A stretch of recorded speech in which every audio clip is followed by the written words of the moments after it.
is he? He's great. Did it end like you told me it ended really badly? Yes, it did. That was many years ago. It was tough. I'm really sorry about that. Look, I know he was a friend of mine, and I know there was some complications between us also, but I just don't like to see you upset in the way that I saw you, you know? Mm-hmm. So I'm really happy you're moving on, but just want to see you happy, you know? Mm-hmm. Feel like you deserve it, and yeah, the way he treated you wasn't cool. Mm-hmm. Do they know about this? I don't think so. Do you not put much of your private life on this podcast? Or? No. Why is that? Do you put your private life online? Some of it. I like to feel like you have to give to receive. Mm-hmm. But of course, there's always a segment that I keep to myself. Mm-hmm. So have you healed? From? Which one? There's multiple wounds, so you have to be very specific about what I'm healing from. Have I healed in general in life? Has your heart healed? From a specific thing that happened to me? No, I think you're in a perpetual state of healing. There's always things throughout life that are kind of causing wounds, and it scabs, and another wound comes, but it's that process of what life is, isn't it? So one thing you do know very well how to do is how to literally escape a question. Oh. Have you been told this before? No, never before. But what was the question? Have I healed? Gosh, like, where do I start? The world is imploding. Personally, it has an effect on us. Mm-hmm. Yes, I've been heartbroken in the last year. Well, heartbroken's a big word. There's so much to heal from that it kind of, you kind of take it as it is, and you kind of just, at some level, you just kind of feel like this is life. Like, life is part of me. Actually, a teacher said something to me recently that I thought was really interesting. Said that life was never meant to be easy, right? Life is a series of challenges in which we're supposed to overcome. And for people that expect life to be easier or wish that things could have been easy to them, you're missing the whole concept of what life is about. Life is about challenges that we overcome. And in some ways, I've had now, at this stage in my life, at this age, an added appreciation for challenges that don't obviously cause cataclysmic changes to my life, but like when challenges come and they force me to kind of rethink who I am, or rethink like a certain my morals, my ethics, and I'm very grateful for those opportunities because it's very clarifying. Wow. Well, someone said to me that becoming an adult is realizing that it's not being happy until you have a problem, but it's about just the different life challenges that you have and just how you get better at dealing with them. Yeah, like look, if anything over this last year, which the world has kind of been turned inside out, has kind of taught me is what I'm very grateful for example, is I felt like God was giving me an opportunity to understand the difference between doing the right thing and being perceived as doing the right thing, right? Mm-hmm. Like a lot of good deeds and a lot of the right course of actions are usually done in silent, and people don't realize that. And you know more than anyone that we operate in a very public space, and like your actions are scrutinized. They're also, you know, they're analyzed on a myopic level, but there's so much that is done in secret, which is arguably even more important. And I've come to realize that my relationship with myself and whatever you believe, a greater power is very important to me. But I felt like that power that God, Allah in my case, was telling me, okay, cool, like here's some clout, here's some success. Imagine that's all taken away from you. What are you really about? Are you still about this work that you put out or you started? And I like to feel like I behaved in a way that's still consistent with my initial intentions. You get tested. And I'm grateful for that reminder, because there's a lot about this lifestyle that we live that it can be distracting. So those reminders are very welcome. Wow. So this is why I don't bring men on the podcast, by the way, because they take over. Oh, no, just because, you know, there are no questions. So sometimes you feel like you have to like fill it out. Can I do my introduction? Do you mind? These podcasts usually happen. I'm like, geez. Yeah, do the introduction, Sheen. Take over your podcast. Let me do the introduction. Hey guys, welcome to the Sheen podcast. It's called the Sheen podcast. Wow. The Sheen podcast, where Sheen is this incredible polyglot, or she's super talented and multifaceted, and she sees the world through a very unique lens. Today she's got an average guest, and that is me, Nadir, and I'm just here to kind of alley-oop or to supervise the story that is Sheen today, because she's made it very clear to me that she's the main character of this story. So Sheen, where would you like to start today? Tell me something that's on your mind. First of all, let me do my introduction. Okay. Hello and welcome back to Dream Girl. I'm Sheen, your host. The podcast is called Dream Girl Nadir, just so you remember.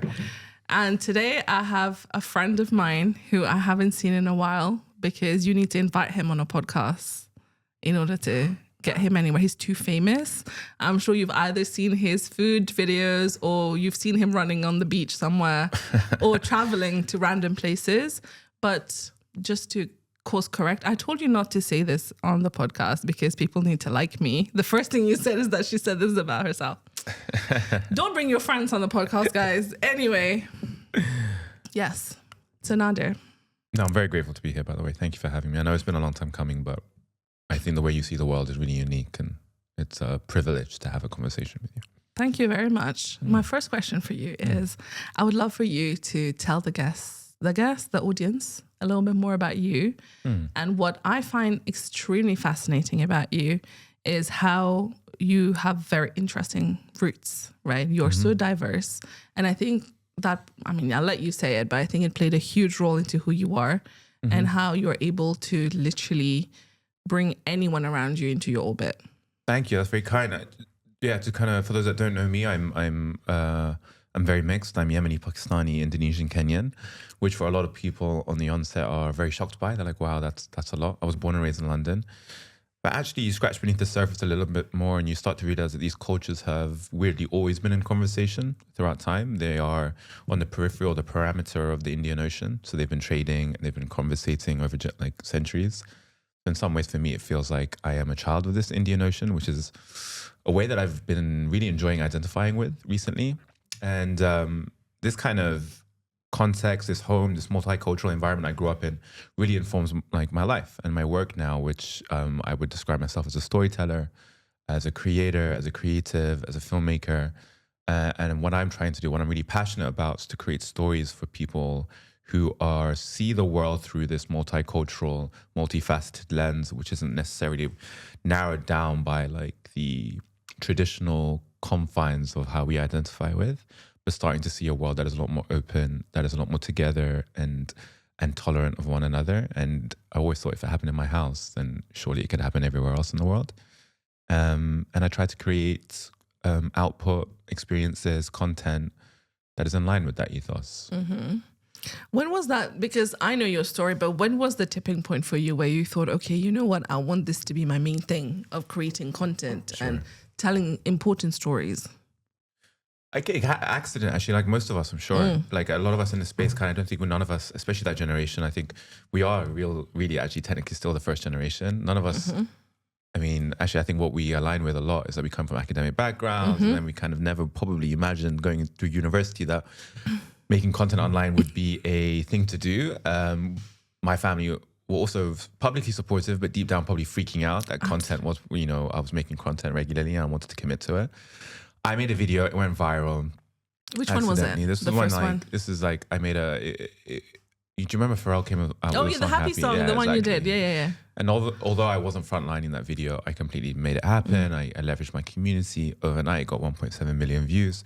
And this is before YouTube was seen as like what we understand today. It was when like YouTube was like just a graveyard of content, like cat videos, random things, pranks, and it blew up. And then I realized, wow, like video is a new medium in which people are communicating, and it's also so empowering to have a platform in which I could represent my community in a way that they'd never had been before, and I felt very emboldened by that. And kind of cliche millennial story, left my job the next day and went down this path and never looked back. So it's obviously evolved over the period of 7-8 years. And I have to say, I'm very happy that this is my life in terms of what I get to do. But of course, it comes with its own stresses. Let's talk about that, the certain stresses, because, a lot of the people I meet are usually people who have very similar journeys to us who, were training for specific jobs, people who are in corporate making a lot of money, but probably not feeling fulfilled and not following their passion. And I think they probably look at us thinking, oh, well, they've got it easy. They got it figured out. But I know, and I'm sure you know as well, how on a day-to-day, it's not the same. It goes woo, woo, woo.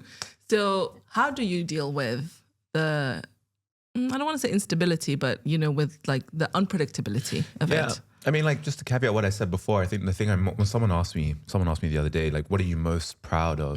The biggest achievement that you're proud of? And I have to say it would be acquiring the agency to define how I work and when I work. And like that for me is like priceless. So like I can choose from where in the world I want to work, what I work on to some extent, well, mostly.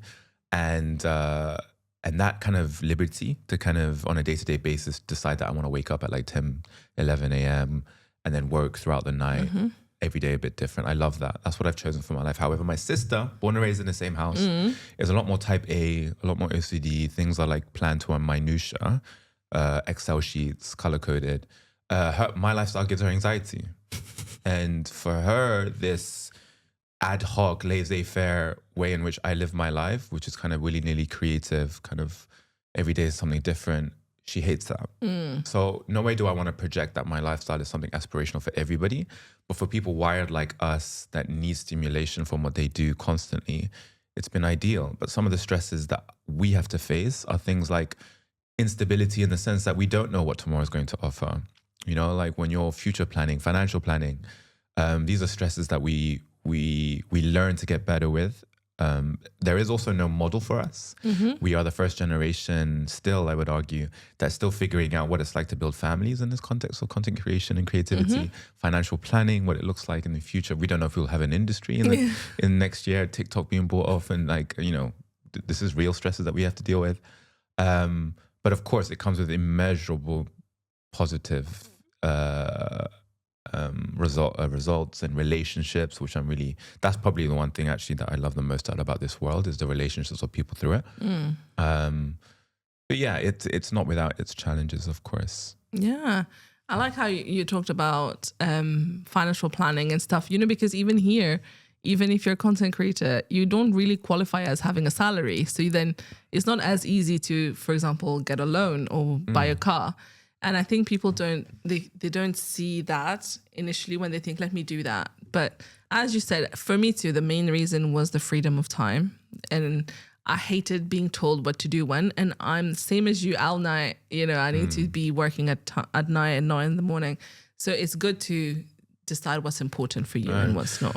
But then look, I've been reflecting a lot and being like, I really find it really admirable people who commit to their work for the sake of their families. For example, you know, there's some people with the philosophy that I'm going to hustle for the first 15 years of my career, get that mortgage, get that house, make sure that my family's in a really financially secure place. And that's incredibly admirable. Like, I really respect people who do that. So there's like, I don't throw shade for people who live a very different life than mine, but I just know that for me to be the best human I can be, best partner I can be, best future father I want to be, it really requires me to be doing things that I'm fulfilled with personally. And I need that. Some people don't, they need it less. So yeah, like we're still navigating it. But it's interesting because the industry is also becoming a lot more regulated. They introduced an influencer tax here recently. And that would be interesting. Now. Yeah. I mean, I'm still like most of my life in Britain, so I still get taxed like 40%. But we will learn to negotiate this space, which has been ad hoc before, and maybe it's a good thing in some case. Also, you mentioned your sister. My sister is the same. My sister is proper corporate girly, been one her whole life. And she loves the structure and, you know, the order of everything. So my life gives her anxiety. Yeah, but you're a bit interesting actually, like, because you are like my sister in the sense that you are very organized and you're very academic, obviously, and formulaic, etc. But then you are operating within a very creative space, which is really like all over the shit. How do you negotiate that? Honestly, it was hard. At the beginning, that's why I think I was holding on to being employed, because that gave me the structure. And I was trying to put that structure in the creative part, but it doesn't work. You know, it doesn't, especially creativity doesn't flow the same way.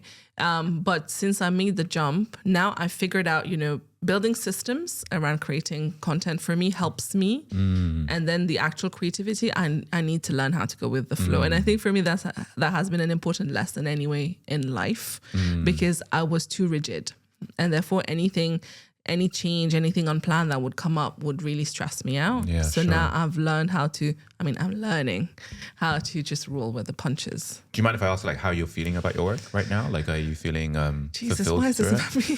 Because through you, I'll be able to understand myself better. So like, are you feeling like if it was a graph, where do you feel like you're in that graph? Are you still feeling like an upward trajectory, or do you feel like you're kind of petering off? Or okay, that's actually a very good point. And I'm going to go back to what you said at the start, where you said that, when you felt like Allah was telling you, I gave you clout, I gave you this, but what do you stand for at the end of the day? Are you doing it for the money?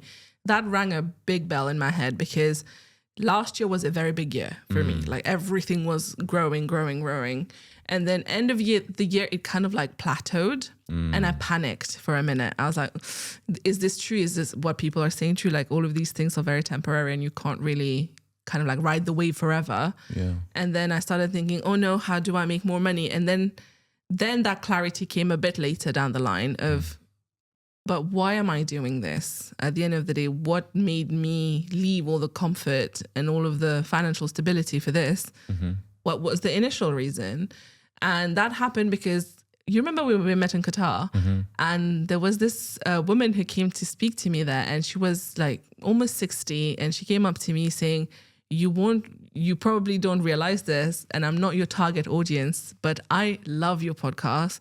And she was like, your podcast is the reason why I have a better relationship with my 3 daughters, because I didn't understand what you go through at that age. Beautiful. She was like, even in terms of dating, I kept putting pressure on my daughter to find a husband. And then when I listened to one of your podcasts, she told me which one it was. And she was like, it blew my mind. She was like, I was crying the whole time. I was like, this is what I'm doing to my own kid. And she was like, so I just want to say thank you. And then I sat with it for a minute being like, I forget that my whole point is impact. I want to help others. And if that is still working, then I should not care about numbers. I should care about impact and the quality of the impact and reaching more people. Yes, reaching different people, but not necessarily money and all of that. That comes. And that gave me a bit more clarity. And now I've written it and stuck it on my mirror. Then I remember your why. And that's helping me to go. That's really beautiful. That's amazing. And I actually witnessed it in Qatar. There was some young girls also that came to you at the end of the trip that said similar things. Like, that does give you like an added injection of like passion and a reminder of why you're doing what you're doing. But it's also hard, right? For me, like the last year, especially, we've realized, look, I'm a storyteller, right? And why I started the work that I do is because I believed the work of telling stories and humanizing people that look like me, that believe in things that I believe, would result in a more equitable, empathetic world that we live in. And then something like the last 16 months happened and you realize nothing's been done. You haven't even moved a needle. And then you're like, why the hell am I doing this if it's still resulting in people like me being killed, maimed, murdered? And that was the biggest thing, the biggest heartache, but also creative block that I felt over the last year. Was like, what has all this effort been for? And navigating that over the last 16 months has been tough. Look, I'll be honest with you, I haven't posted any content in the last like 2.5 months. And a large part of that is just kind of felt like, what value does this have? Really, it's so ephemeral. My content's there 1 minute, it's gone another. And yeah, maybe I need moments like what you had, where someone actually tangibly offline has come up to me and mentioned something like that to make me feel motivated again, which is why I've been really like kind of positioning myself to do a lot more IRL events, because I really feel like when I meet people face to face, like that's when I feel like a humanity in which I feel is lacking in the world. I just want to see people. I want to touch people. You know, there's so much talk about AI and like tech and like everything's digital, and a large part of that is part of the dehumanizing process. We've really forgotten what it's like just to be able to breathe in the same space with one another. And what I really want to, I think what my gut's telling me is that I just want to really be involved with facilitating space for people more in community. I feel like community is at risk. I feel like the fact that we can't eat together on the same table, we can't talk to each other, we can't feel each other's energy, is resulting in us having a deep lack of empathy towards one another. And I think as technology takes us away from that more and more, we have to, the human in us has to pull us back to that. And I feel that's where I feel like my creativity is heading more and more so. But yeah, that's an untethered thought. It's not really finished, but like that's where I feel like the pull is for me. I just I kind of want to feel more human in myself, but create spaces that allows others to do that also. Okay, well, me being kind of like a external person to you and your creative process. I think even before we met, I remember your happy video. And that one was a big win, I would say, for the British Muslims at the time. It felt like we were not really in social media. And then I remember that video doing really well and everybody knew about it. And then I discovered you through your cooking videos. And then the number of people, when I told them that I was recording with you today, they all mention one cooking video that they've seen of yours about a specific country that's related to them. You know, and I would say from that point, you've definitely touched people in different ways from the content that you do and making them feel a bit closer to their identity, their roots, and, you know, being a bit more in touch with who they are. And I think you've done that beautifully. Thank you. I think like a lot of that is just like, I've been trying to figure out what that is, obviously, for myself, because what I'm really passionate about is like to empower as many of us as possible to tell the best stories of our people as possible. So like, what is it that makes someone feel like, oh, Nadir, thank you so much. That really spoke to me. And like, it put into words an experience that I was finding difficult to articulate. A lot of that is like, I grew up in a very multicultural home, but my parents facilitated a space for me in which I was deeply in love with the cultures I came from. Like I loved them. And what does that mean to actually like love a culture is that you have to love the good and the bad, and there are good and bad things about our cultures, but like the good things, the little intangible things, like, you know, I was just with some Yemeni family recently, and like, you know, when you greet the elders, there's an order, there's an etiquette to it, there's a ritual, and you go and you kiss the hand of the eldest person in the room and you work your way around down descending age order. Little things like this in which I love, I want them to be part of who I am. And if you start to see the world with this love, you'll start to pick up on the little things about our culture, which are deeply, deeply powerful and meaningful. And I'm saying this, why I've like kind of come to this awareness is that after my father passed away, my father passed away in the beginning of COVID. And what I realized is that there were windows into cultures in which he was from that had completely left from the house, right? I would come down every day. My dad would be speaking to relatives in Swahili and Arabic. And then when he passed away, I realized that that I didn't hear Arabic and Swahili in that house anymore. There weren't echoes of laughter in a language in which I would hear through him. And then through him passing, I realized if I want these cultures to be part of my life, then I would have to make a conceited effort to do it. I would have to like be speaking more of these languages. I would have to be facilitating my relationships with these parts of my family. So I came to realize that like, what are the things that I'm in love with these cultures, and like seeing them on a granular level, and there's so much to love. But one thing on which I've been like also reflecting on for myself is that, and I actually haven't really talked about this publicly, people think I talk about culture and identity and it's all positive and stuff, but there's a lot of tough things about culture in which we probably don't talk about less. Maybe because our cultures are always in the firing line for mainstream media. Yeah, you don't want to add more. Yeah. You know, it's like that situation when like, I can talk shit about my culture, but you definitely can't. You can't. So what happens is that we kind of preserve the stuff that we know that we kind of struggle with, but it's there. But it's just that we don't live in a landscape in which we can share that because we don't want people to know us for those things as opposed to all the beautiful things. But there are things about our cultures that we really struggle with. And I'm from 4. I'm going to marry someone who presumably is from different cultures, right? So we're going to have to make a decision about our house, about what that culture is going to be. Now, human beings are vessels, right? They can only contain so much. There's a glass of water here. You fill it. There's only so much water you can fill it with. So I already have 4. She's going to have some. So we're going to have to negotiate with this vessel, which is our house and the culture of our future, what that cultural makeup looks like.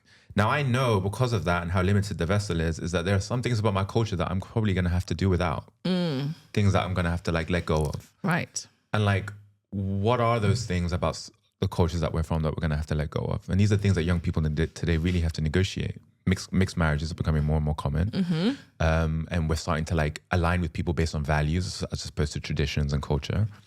So the tough conversations being like, okay, cool. Like, hey partner, the culture of our house in the future, what's it going to look like?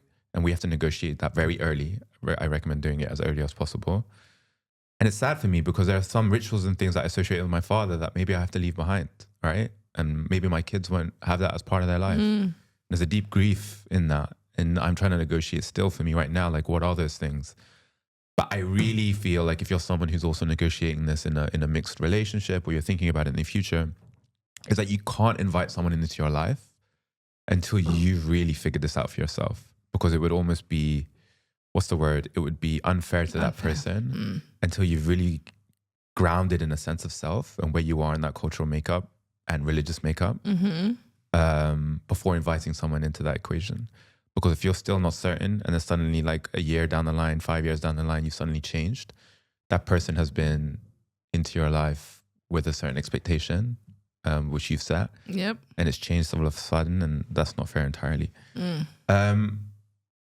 Sorry, I don't know how we got there, but like the whole point was about like loving your culture, right? Yeah. And like, and through this journey, I've learned to love deeply my culture, but also understand that some things won't play a role in my life anymore, right? And that's okay.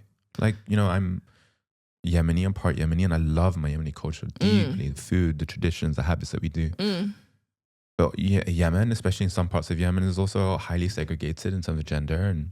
And this is how we kind of have our majlis and we sit. But it's not part of my house now. And it was probably something that I'm going to have to like let go of because I don't really identify with it in my future.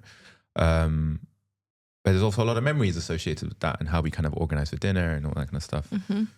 Stuff like that. But you know how you are a mix of 4 cultures. Sure. And then your experience is very different from your individual parents, right, of them growing up. So it's just that I feel your kids will also have a very unique blend of cultures, not necessarily exactly yours, but still. They will. But like we have to negotiate this. We have to figure this out now. Absolutely. I grew up thinking I was a rarity, but like in today's day and age, like it's becoming more and more common, right? Like I said, we're all meeting partners based on shared values, and globally, a lot of us share values, right? There's a global culture exists, right? Like you can't tangibly call it something, but when I go to like Dubai and I kick it with you, it's like, yes, there's a tandem energy. Then I'm in London, there's also a tandem energy with people there.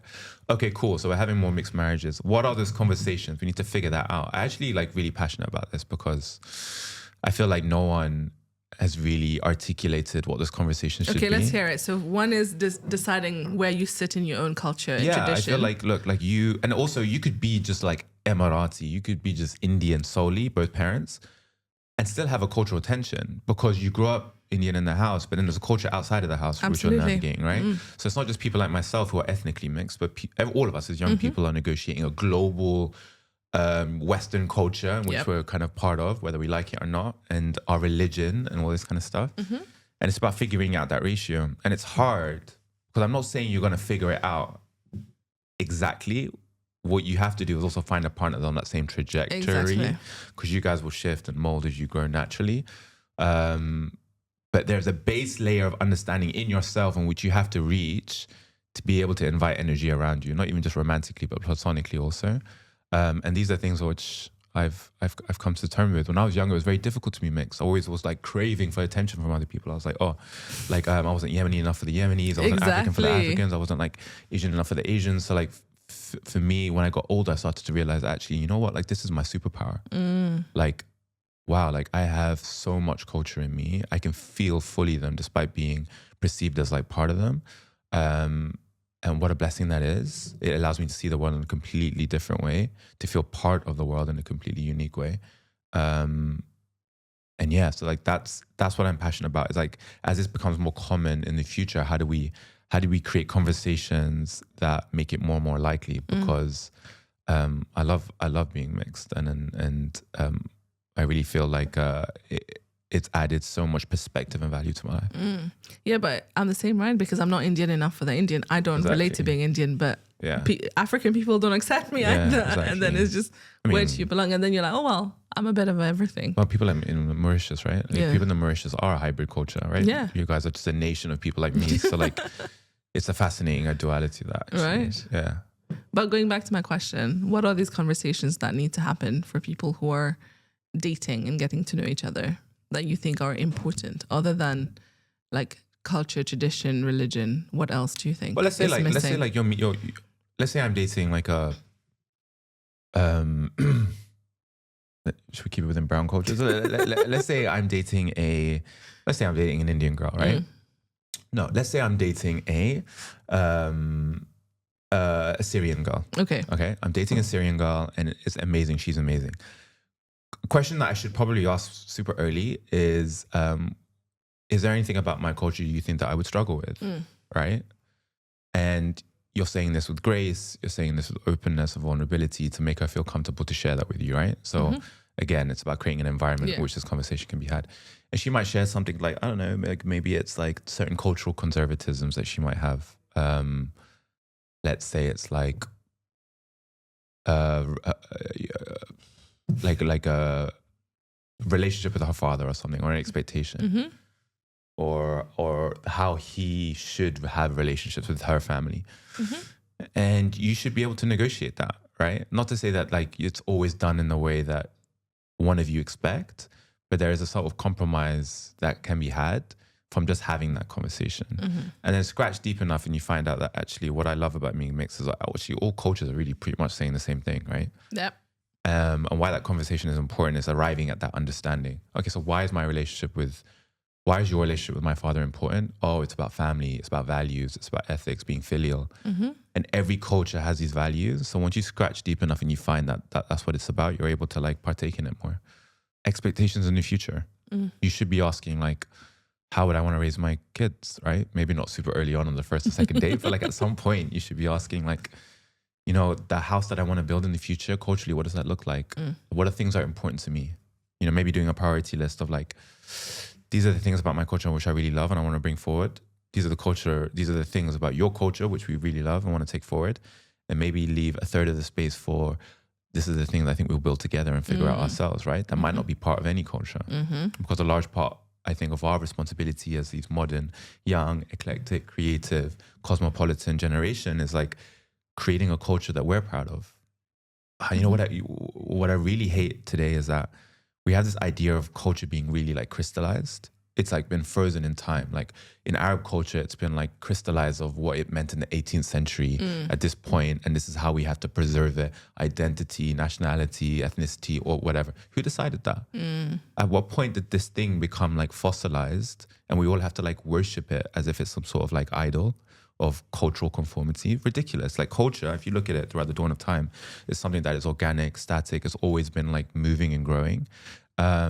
And I want to leverage back into that. Actually, a lot of the beauty of our global South culture, and I put all of Asia in this bracket, all of Africa, is that you look at like, which are why I love the Indian Ocean, is that you look at these countries and they've always absorbed cultures, right? Mauritius has absorbed the African, it's absorbed the Asian, and you look at Arabia especially, and like through conversations and like interactions with one another, cultures have amalgamated into something greater. But then over the last 100 years somewhere, I don't know what's going on, culture has been crystallized and people are excluded outside of that conversation. And I actually think culture has become weaker for it. Where as a mixed person, and maybe I'm biased because I am mixed, I actually think culture is like stronger when it accepts as much as possible and sees the value in everyone to add value to that culture. It doesn't diminish you. Like you're not any less Arab or any less Asian or whatever. Like that's crazy. So I want to get to a place in the world where like we start to realize that we all have value and can contribute to each other's cultures in really amazing ways, because it's inevitable. We're all intermingling, baby, and it's gonna happen. And we just need to get to a place to understand that every culture has a beauty in it, and you just need to be able to identify it. Amazing. Okay, question for you. One thing I notice about you, and okay, this is for all the female audience that we have. Yeah, one thing I notice about you is you are very self-aware. The caveat got me a little bit nervous. Yeah, you're sweating a little now. You're very self-aware. I'm saying something nice, don't worry. I know, it's making me deeply uncomfortable as well. Sorry, finish. Go ahead. Okay, let me restart. Is that you are very self-aware, and I would say you have above average emotional intelligence for a man. Thank you, I think. Above average. Okay. I didn't say very high. I said above average. Yeah, average. I'll take it. Yeah.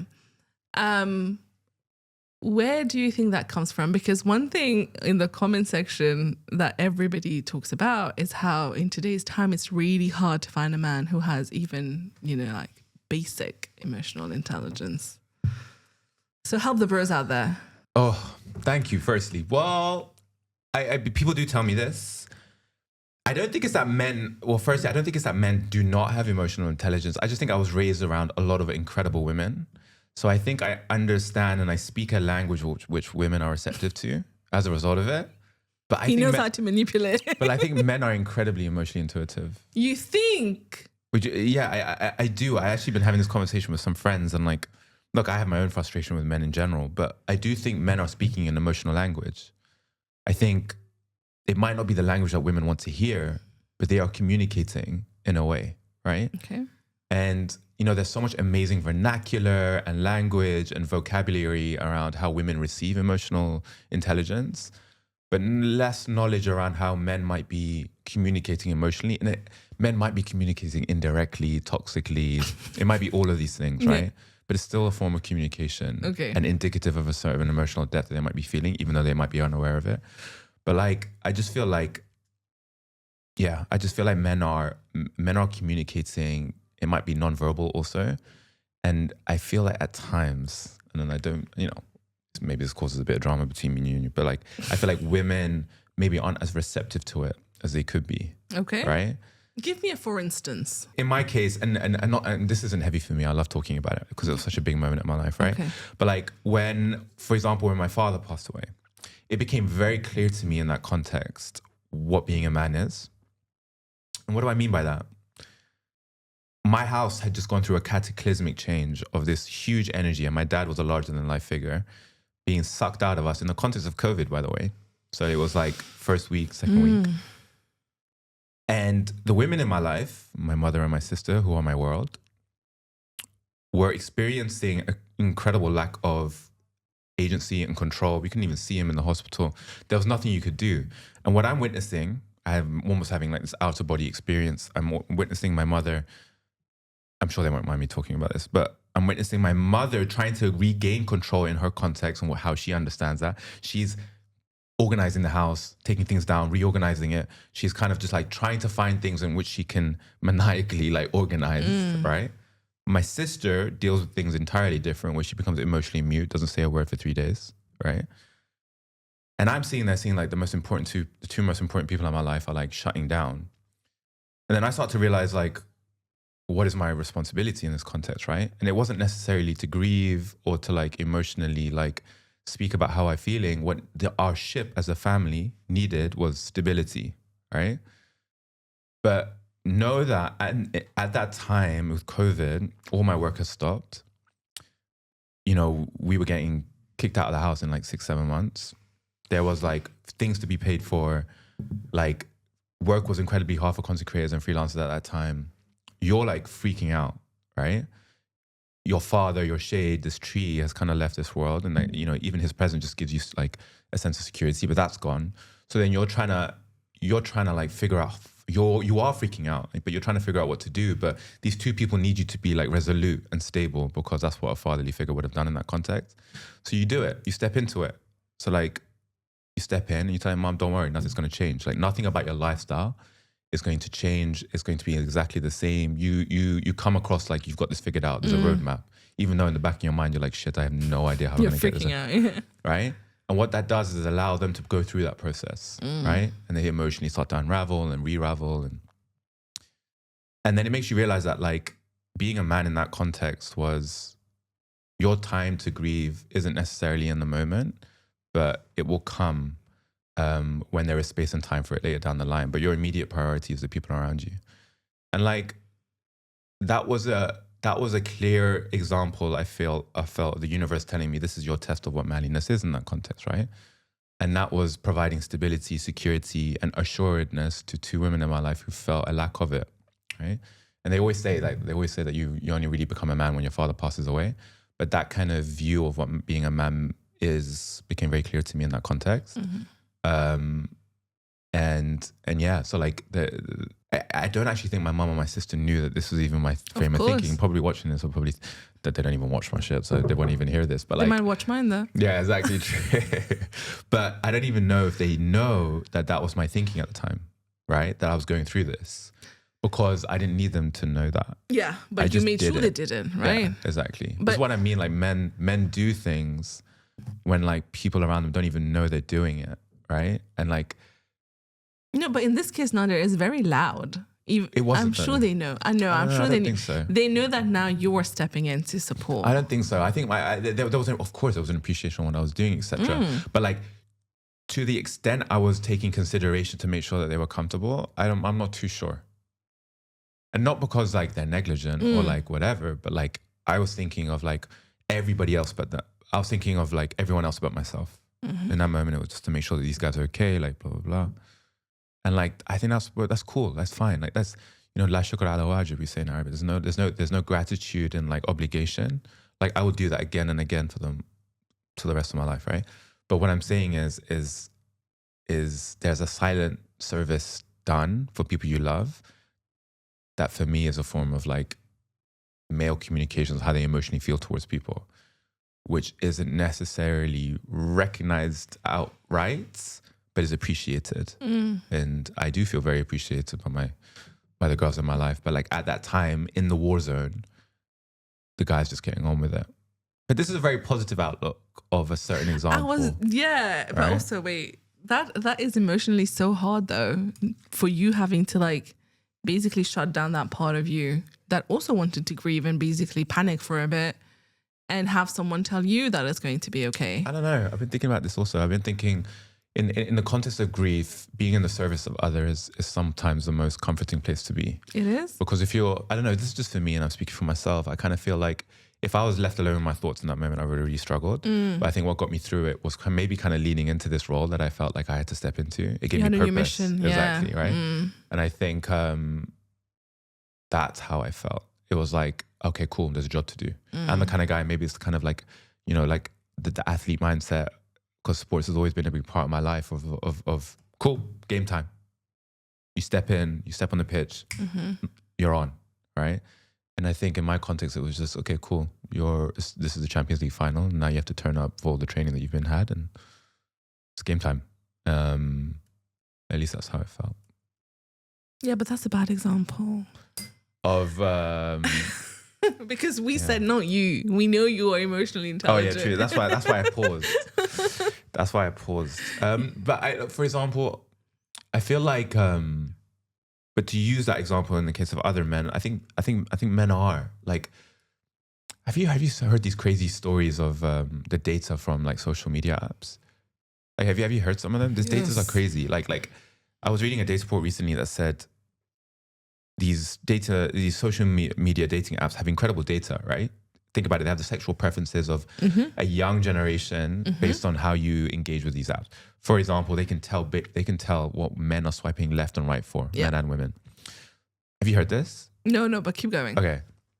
It's incredible. So for example, based on ethnicity, they can tell you what men are swiping left and right for the most and the least. If you had to guess what men are swiping left for the most based on ethnicity, what would you guess? Black women. Why? Yeah. Desexualized in popular culture, perceived as like angry, and maligned, alienated, blah, blah, blah. Just blah. generally racism. Exactly. Yeah. Swiping right based on ethnicity for who?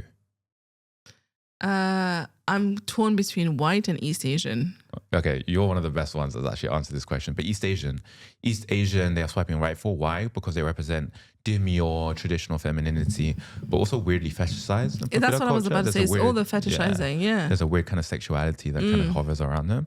Now, women are swiping left based on ethnicity for who the most? Brown men, no? As in, they're finding... Why'd you hate me? Just tell me you hate me to my face. Brown man can't get a break. Jesus. No, okay, so you think that women across the world are swiping left for brown men? Yes. See, it's brown women that hate brown men the most. Crazy. No, I'll tell you the truth. Okay. Black. Women are swiping left the most for...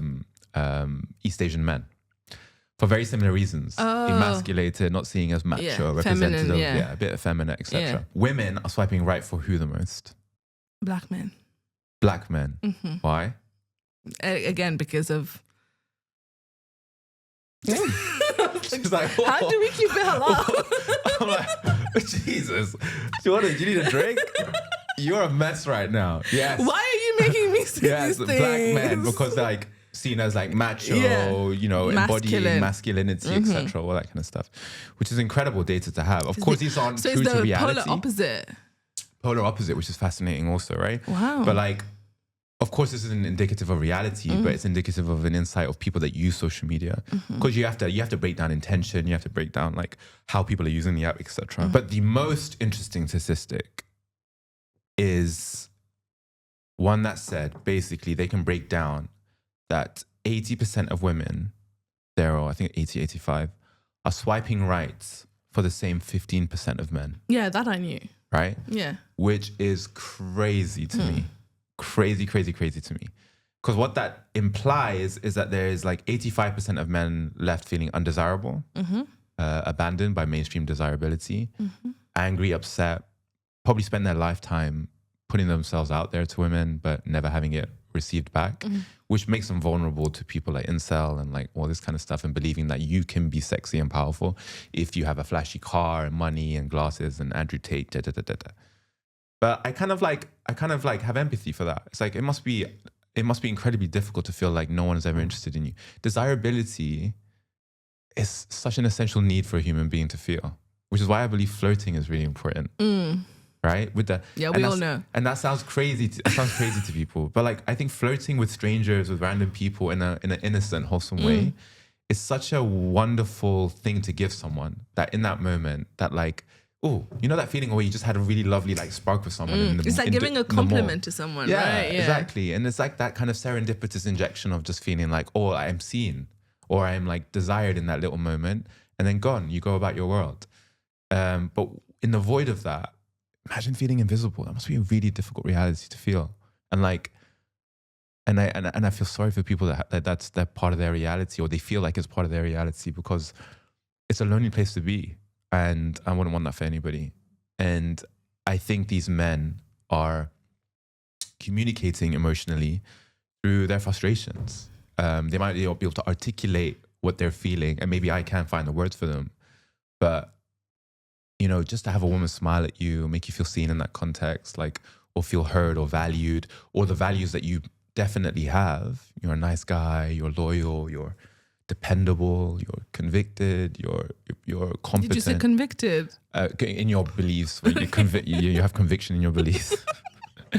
These are, you know, imagine like having just someone see that in you. I think it would just completely change the way that they kind of behave in general. Yeah, but don't you think this is a lot more layered than that though, right? Of course, but I think that men lash out because perhaps a lot of them feel that actually the only way they get a reaction from people is by being obnoxious. Like, you know, when you're like sitting on the boulevard in Dubai and there's loud cars revving. But what is a man telling? A man is communicating. Genuinely, it's what I mean. Okay, this is an example. But that's not a communication you want. No, it's not what you want. That's completely different, because one is a subjective term. This is how you want to receive information. But is that intelligent? Right? Is that... No, I mean, it might not be intelligent, but look, we're trying to break down how men communicate to understand why it's that case, right? So like when I'm sitting on Sheikh Mohammed Boulevard Street and I'm having like a coffee and then I'm hearing these engines revving, it's telling me that you're one of those 85% of men that feels invisible. And in that moment, you think you're seen because you're revving your engine. And it's a pathetic moment. I hate it. But also, there's a deep empathy there, because I feel like the only way they feel they're being seen is by making a loud and obnoxious noise, right? There's a feeling of insecurity that this car gives me a sense of value, right? That's what I'm hearing him say. Yeah. Right? And instead of just thinking, oh, dickhead, like, what douche, what an obnoxious guy. I'm like, there's a deep empathy of there for someone who feels like, wow, my only value is how flashy my car is. And like, what if someone like acknowledged that in him and spoke to him about that and affirmed that? Maybe he might see the world differently. I'm not saying that's a responsibility of a woman. I'm not saying that they should do that. Fine, you're a nicer person than I am. But no, I'm not saying it should be done. It's shitty. It's a shitty circumstance. What I am saying is that this is just a reality. Like, and you know, I feel like, you know, like we always say, I'm sure you've said it on this podcast already, men are victims of patriarchy in the sense of Agreed. like, of also, and addressing certain inadequacies they feel is really important. And maybe when we start to see that in them, they'll start to address it better. Yeah, because I feel like a lot of the men from this generation feel like they did not choose patriarchy. Yes, they benefit from it, but they feel like they're being punished for it while they are trying to be better. And I definitely agree that the problem is not necessarily going to be resolved by us just hating all the men. But going back to what were we saying before you went completely off track? You were talking about an example of me being emotionally intelligent. You were saying amazing things about me being amazing. And that never It happens. did. You were saying how you thought I was very self-aware. That's Very the last thing I self-aware. remember. Okay, I wanted to touch on the storytelling before this ADHD conversation ends. But I know you started your storytelling course, and we know that you call yourself a storyteller. And I think personally, I think a good storyteller has two things. The first one is the ability to notice things. You're very observant. And the second one is also having empathy and being able to read people's feelings and read the room whenever you're telling a story. And that's how you captivate attention. But tell me more about, why do you think storytelling is important in today's time, and how can anyone apply it in their lives? Absolutely. Like for me, storytelling is the crux of life, right? It's how human beings since the dawn of time have been communicating with one another.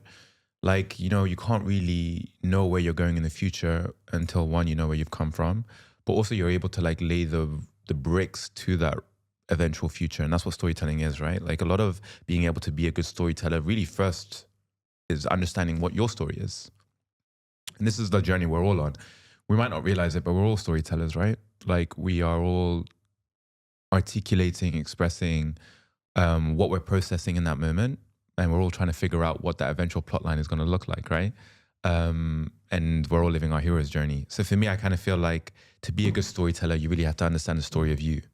And this is why a lot of people struggle, is because they find it hard to articulate the stories of others because they haven't really had a good grasp of who they are themselves. So how can you expect to tell anyone else's story? And understanding that you are part of an arc or a narrative is really important in giving your life and perspective structure and purpose. But I've also really struggled with the concept of the story. And actually, this is going to be the first time I've ever talked about this. Let's hear it. Here's a reflection I'm having around storytelling, is that I've started to realize that, like, you know, when Neo in the Matrix is like realized he's the one, and he starts to see the algorithm and the code around him, the more you kind of are a student of storytelling, you start to realize that everything is storytelling. Everything. Whether it's a brand that's putting out some ethos down there, whether it's your mom and she's communicating with you why you shouldn't eat this carrot because there's some story involved that it's like good for you or whatever, or anything, but even religion, right? Religion is a series of parables because this is how human beings receive information, right? And some of the oldest stories ever told are sacred biblical stories, right? And once you're able to see the mechanics of a story, you're also able to see how people might engineer that, how people might manipulate it, how people might use it for their own advantage. And it starts to leave you in this kind of disillusioned space of like, what is real, what is embellished, and what is just fake between that. And especially in times of conflict, whether it's like a romantic couple, one and two of them have like different sides of a story, or whether it's politics and like one nation over the other, and then, you know, it's all a battle of information. Storytelling can either be a tool to like make us feel grounded in who we are, but also to like split people apart, to manipulate. And I've been really feeling as a storyteller, like, what is the ethics around that, and struggling with that a lot, because there are, like, it's really vulnerable. Like, I'm very spiritual, right? I'm a Muslim and I believe in my faith a lot, but you start to realize that, like, even within our own tradition, there are stories in which we believe, right? Are we supposed to listen to the story as like a series of events, or the outcome of that story? What's more important, right? And like, sometimes I feel like things are being told to me through a story because it's the outcome that's the priority, not necessarily the mechanics of how you got there from beginning to end, right? Where some people could arguably focus on every single detail of the story and try to replicate that in their life today, but then miss on the outcome of what the story is supposed to be about. Does that make sense to you? Okay. Yeah, that makes sense. Right? And like, I see what you're trying to say. Right? I'm trying to say it in a way. But don't you feel like sometimes different stories would have different points where you need to focus on? Like, for example, a story could be, the takeaway could be the ending. Yeah. But one of it could be just the different things that you learn along the journey of that story. Yeah, no, definitely. But like, it's more like, for example, let's say if someone did A plus B and then they got to the outcome, people focus on doing A plus B. Right. Yeah. And then forget the outcome. But but maybe A plus B wasn't the whole point of the story, Yeah. right? It was a story to get you to It's the moral the of the outcome, story as well, right? could be, yeah. And that's what I'm kind of trying to say. Anyway, storytelling, what I've learned is like it's a tool. It's like a knife. It can be used to cut fruit, but it can also be used to hurt someone. And there's a huge ethical responsibility towards that. And the reason why like I really love educating people around storytelling is that, one, I think it grounds them in a sense of who they are in their own story, which is not only just a creative professional benefit, but also an individual life benefit for you to have for yourself. But when you come from communities that have never had the luxury of their story being told, how empowering is it, in my mind, to have this army of storytellers from people like us who are out there telling the most empowering, beneficial stories that have a great, profound impact in the world. That's the kind of place I want to get to. Like, I'm doing these courses right now, but I just have this like dream of having like this alumni of people who see the world in really profound ways, that are creating stories through content, experiences, product. But it has this grounding ethos of being like understanding the weight and responsibility of being a storyteller and going out there and like just being the best version of yourself in that context. And that's kind of the inspiration behind it. But I don't think there's any problem, is there? No. What's the dilemma?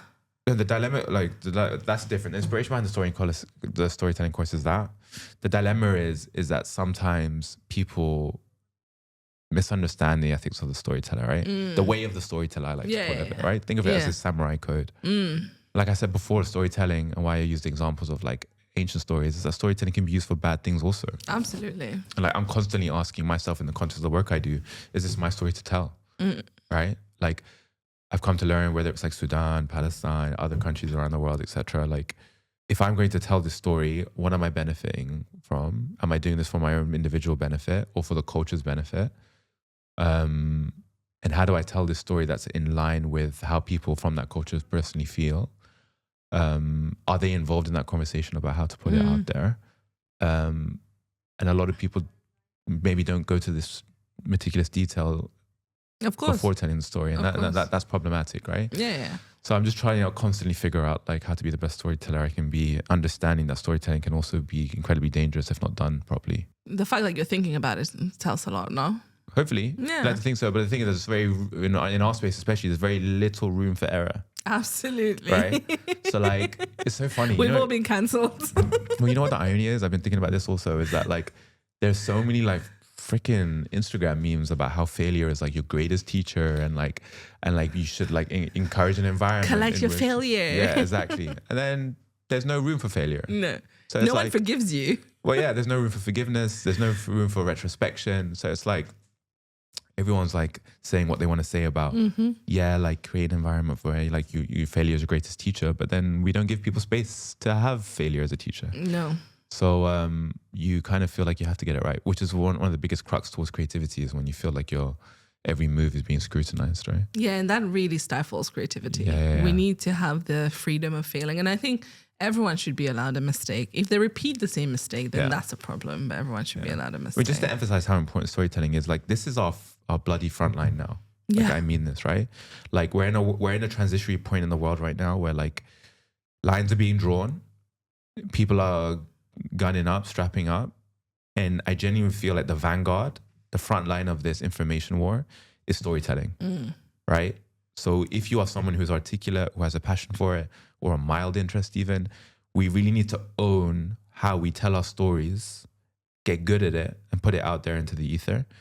A lot of us have been excluded from understanding our own stories. Maybe we grew up in the West and were told that we were X, Y, Z, and we kind of absorbed that over the period of our lifetime. So first and foremost, detach yourself from everything you've been told you feel like you are. Buckle up, get to know who you are, be grounded in that. Because now, over the next 5 years, I feel like, you know, being proud of who we are as people of color, people from the global South with heritage from there, is so crucial in making sure that we are... we get what we deserve and are seen and perceived in the way that we deserve to be seen. That's what I'm really passionate about. It's just our people and their stories. Yeah, and I think you're very right, because a lot of the times the conversation we've had on this podcast is we grew up, especially, you know, people from the global South who grew up in the Western world, you grew up ashamed of your roots, right? You're bullied about it and you feel like you're too different. But now it's become trendy to be different. And even like our culture is being made into trends. on social media. So now suddenly it's cool to be different. It's cool to be from somewhere else. So I'm kind of happy about that. And I think it'll be better for our future generations. It's funny, and it's like you go to school and you spend so much trying to be like everybody else. And then you grow up and you're like, actually, I want to be different. I don't want to look like... I don't want to be like anybody else. That's one of the greatest ironies of life for me. Yeah. But one thing I've been thinking about is like, especially when we talk about the ethics, this is something that I've been thinking about a lot.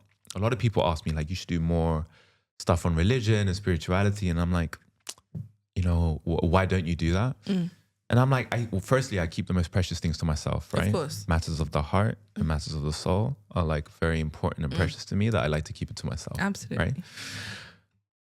And why I don't also, so what I'm seeing is I'm online, and no shade to anyone, right? But let me just say, like, this is what I'm seeing online right now, right? Is that there is a habit to use religion and culture as means of going viral.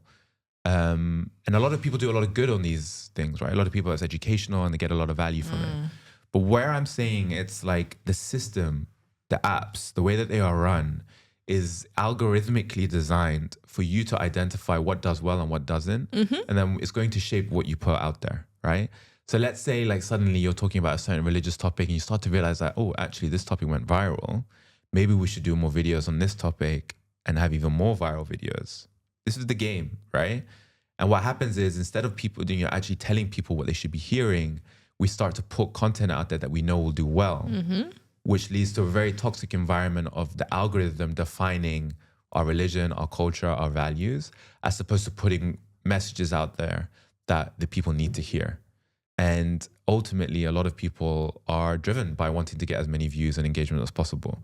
And I'm veering away from that, ironically, right? I'm kind of feeling like I don't want to do what the algorithm is telling me what I need to do. I want to do what I feel will fulfill me, will nourish me. And sometimes that's the most antithetical thing to engagement. And I think that's the new wave of like content creation for me, is people who are like done away with that. Like, fuck that. Like, cool, sorry. I don't want to exploit my religion, my culture, because I know it will get me views and likes. Like, I'll tell you like an example of my work, right? I was doing a video series about this girl in Berlin who's a friend of mine, Emine, and she was a dancer, one of Berlin's best hip hop dancers, right? And then I went to go film. 2 months later, she decided to put the hijab on. And I was like, oh, amazing. Like, of course I didn't have an issue with it. Right. She put the hijab on. And then I'm like, Emine, we're not going to say everything is going to be the same. I do not want to say you are a hijabi dancer of Berlin, because it will take this video into a whole different direction. Absolutely. Where it like tokenizes you as a hijabi dancer, as opposed to you being this incredibly talented woman doing a thing. But I know if I had done the video and made it hijabi dancer of Berlin, it would have got millions Viral. of views. Yeah. Right? And I would have been guilty of tokenizing and fetishizing my own faith for the sake of views. All right?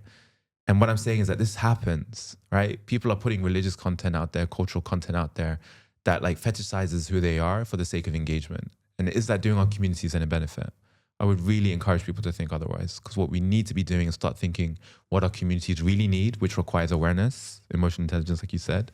And maybe it's not the most engaged content, but at least it's like providing our people what they need to hear to feel nourished and fulfilled for the future.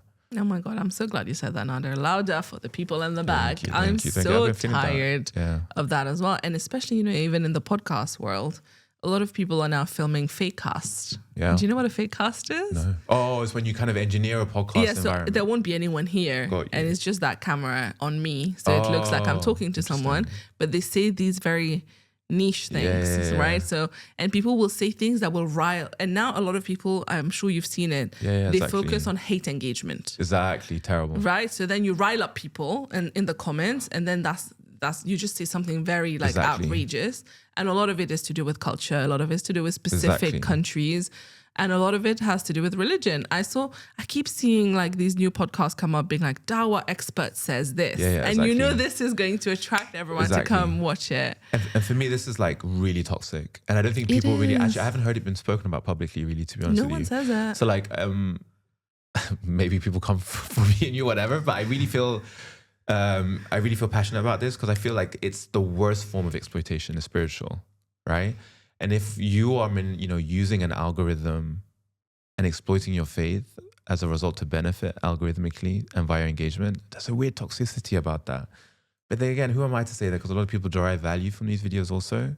But I just don't like the idea personally for my own content of taking something so precious to me, which is my faith and what I believe in or my culture, and seeing it as a tool to garner more views for my own benefit. There's something weirdly toxic about that because spirituality is sacred, and that feels like a very profane, lacking of sacredness, transactional way to look at your faith. Yeah, and for me, it doesn't sit well because a lot of the time these viral videos, none of them are providing any positive value about the religion or the culture. Right? We don't know. I mean, the ones I've seen. Yeah, some people might be we don't know what people are taking value from, right? Sometimes like I post like you might post a selfie and people be like, oh my God, like I love the way that she's done this selfie and have value from it. So we don't know what people I can't judge that. But when the video is telling you, Islam says the women should be in the kitchen and stuff like that. Yeah. Okay, come on. I'm checking. Cancel I'm in the kitchen. Him. Cancel him. I'm the cook. You are in the kitchen. The one thing I've noticed about you is any country you go, you have a massive group of friends waiting for you. And that's beautiful. You even went to South Africa for the first time and you managed to meet so many people. Yeah, thank you for noticing. And that's really nice. And I think you're very good at building community. And what's good about you is you're very welcoming to others to come into this community. But in today's time, the one thing that I keep seeing online as well is people complain about adult friendships. They think it's really hard to make friends when you get older, especially once you're out of uni. Yeah. Then where do you make friends other than your older friends? So how do you do it? That's a big question. I get this asked a lot. And I have to say it's probably the biggest blessing in my life. There are some things I think which I just learned naturally from having parents who are very similar, gravitational, magnetic personalities. But one thing, and I'll quote my mom here, my mom always said, you have to build the community you want to be part of. A lot of this young generation has this entitlement complex where we feel like we should arrive somewhere and it should be easy for me to feel part of community. When that is such an crazy entitled thing to say. Like people might see the friends that I have and the communities I'm part of, but they don't see the graft and the investment that I made to be part of them, right? Like when I'm at home, like every weekend I have a cookout.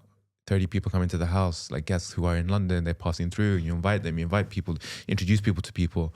Like, I don't have to do that. I don't gain any benefit from it other than the relationships of those people in that space.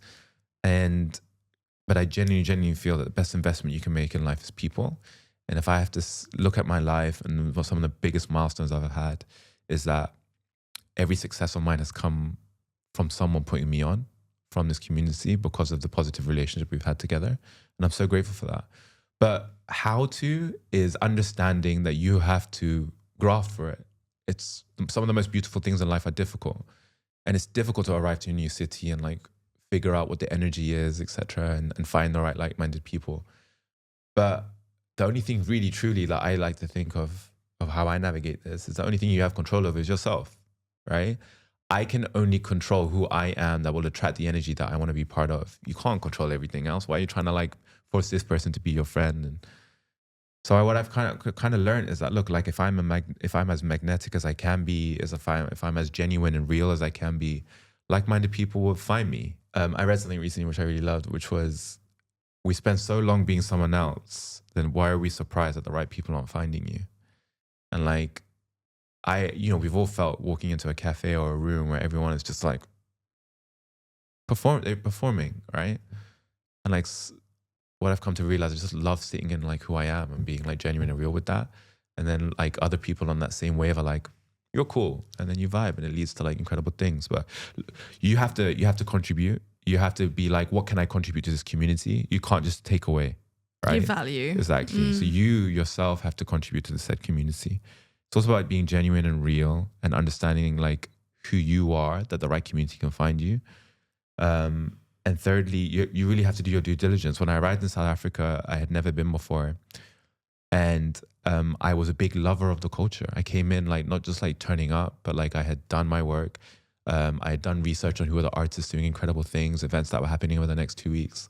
And then I started being present in those spaces, and then people within them started to like invite me to other things. And it led to such the community in South Africa just embraced me, and it was such a beautiful thing to feel part of. And then I hosted a dinner there for everyone that contributed to my trip at the end of the trip. And people remember this stuff, you know, and that's how over time relationships build and they manifest.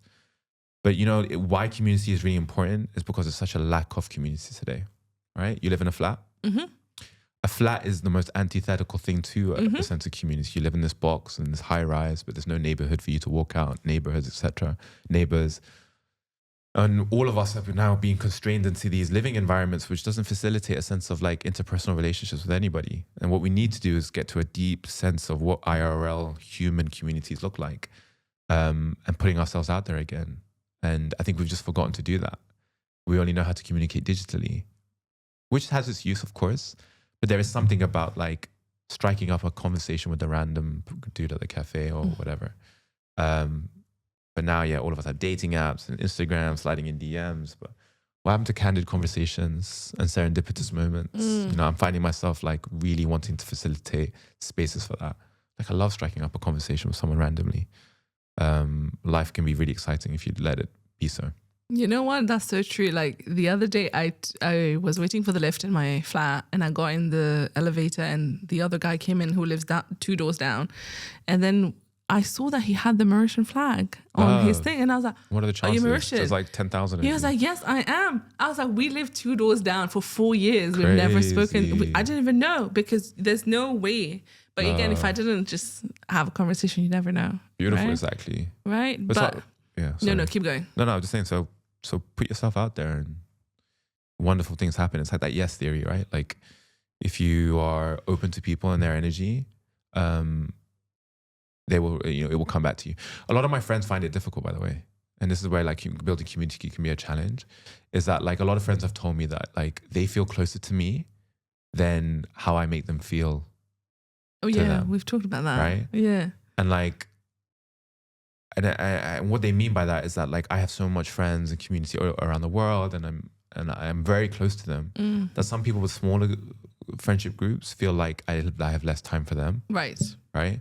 Which practically, yes, on a day-to-day time basis, just by sheer logic, yes, probably like your too energy. Popular. Yeah. No, but like what I mean is that I love you just as much as you love me. Right? Yeah. It's the feeling is mutual. Yeah, 100%. Yeah. And like what you're learning in the community is that people give out love uniquely and they receive love uniquely.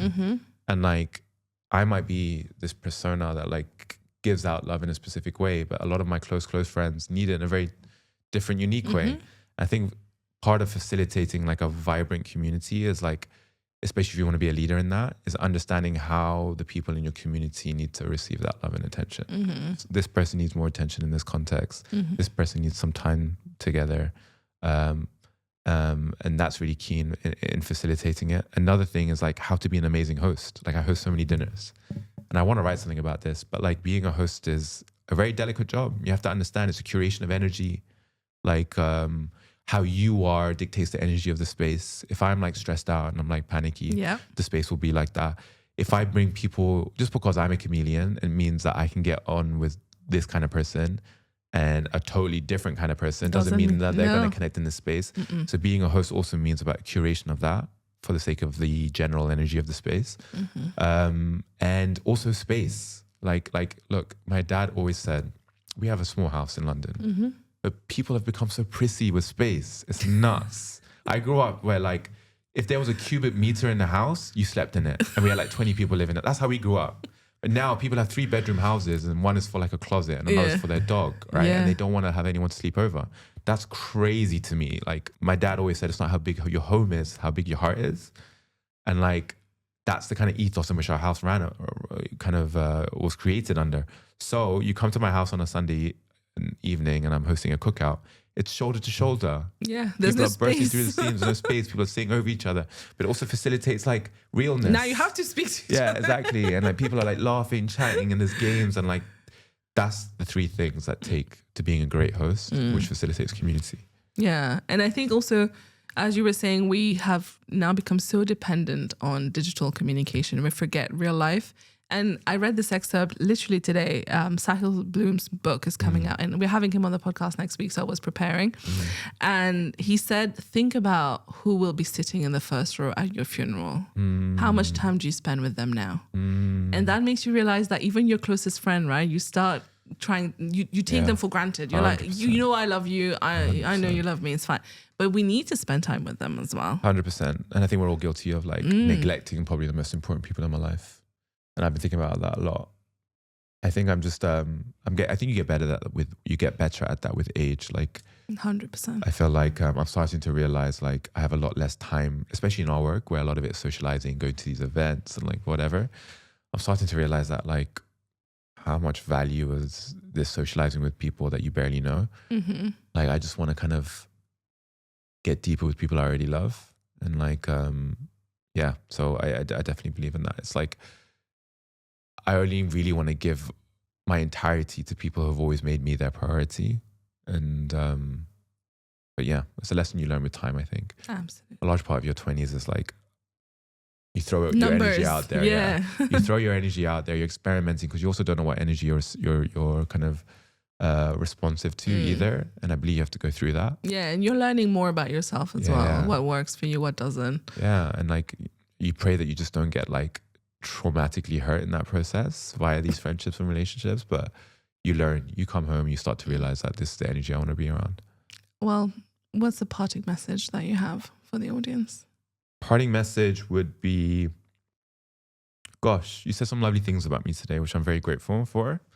I don't know, to respond to the lovely things that you said to me in closing, I would say like I am a product of my environment, so it's very difficult for me to take like you know, what's the word? Take credit for like my parents who I put a lot of it on, but also my community, my friends who check me, my ego, where I am with my work and my ethics and my morals. And I guess my parting message is kind of how we closed it is community. It's like you are the sum of the parts around you. And like why I feel like community should be one of the first things that you prioritize on is that the right community behind you will make sure you're the best version of yourself. And I feel really passionate about that. I really feel like if I ever was to become like a multi-billionaire, like my first dream is just to put everyone around me that I love deeply and just like support them throughout their entirety of their lives, because like there would be no me without them. So I feel really passionate about that. And in the context of technology, AI, all these things like kind of detaching us from the human, my leaving message is like, consider, revise, reflect on what is being human to you. And like, for all of us, it will mean different things, but there is so much temptation that's pulling us away from that. And a large part of that spiritual process for all of us is going to be realigning with the human. If AI and all of this stuff that we're observing is going to push us to reflect on is our humanity more. So community, humanity, and just, I guess, like just more vulnerability with yourself, like, and be open to all the like pitfalls and ups and downs of life, and yeah. I want to thank you also. It's been fun, finally. Well, thank you so much, Nadir, for coming on the podcast. Only 45 minutes late, but thank you so much for coming, and I hope this was fun. No, thank you for having me. Next time we're going to do this again. Part 2.